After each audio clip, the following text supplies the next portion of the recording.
Un homme a engagé un assassin Ben. pour qu'on le tue, exigeant que ce soit propre et rapide. La patronne de l'entreprise de tueurs à gages était très heureuse. Elle consulta la liste des assassins de sa compagnie et choisit l'un des plus expérimentés, capable d'abattre n'importe qui, même à 2000 mètres de distance.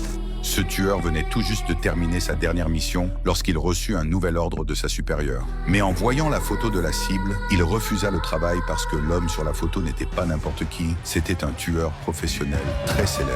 Lors d'un examen médical, le médecin lui avait annoncé qu'il souffrait d'une maladie rare et incurable. En tant qu'assassin de métier, sa première pensée a été de se suicider. Mais au moment de lever son arme, il pensa à sa femme. Il renonça alors à cette idée car le suicide n'était pas couvert par l'assurance et elle ne toucherait donc pas une énorme compensation. Il s'est ensuite tourné vers son patron espérant qu'il accepte d'émettre un contrat pour sa propre mort, mais il refusa. Ben se tourna alors vers une autre agence de tueurs. Cette fois, il obtint enfin ce qu'il voulait. Il devait mourir après minuit, cette même nuit. Ben eut un dernier rendez-vous avec sa petite amie. À la fin, il a rompu avec elle. Puis il rentra chez lui, attendant en silence la venue de la mort. C'est alors que le médecin appela. Ben ne voulait pas parler et s'apprêtait à raccrocher quand le docteur lui annonça qu'il y avait eu une erreur dans le diagnostic. Flood, Dieu merci.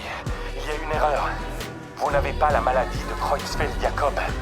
Il s'est avéré que Ben n'était pas malade. En apprenant la vérité, Ben fronça les sourcils et regarda sa montre. Il ne restait plus que 4 minutes avant minuit. Et le tueur envoyé pour le tuer allait arriver d'un instant à l'autre. Ce que Ben ignorait, c'est qu'il n'allait pas affronter un seul assassin. Et que tout ça n'était qu'un coup monté de l'entreprise de tueurs afin de l'éliminer.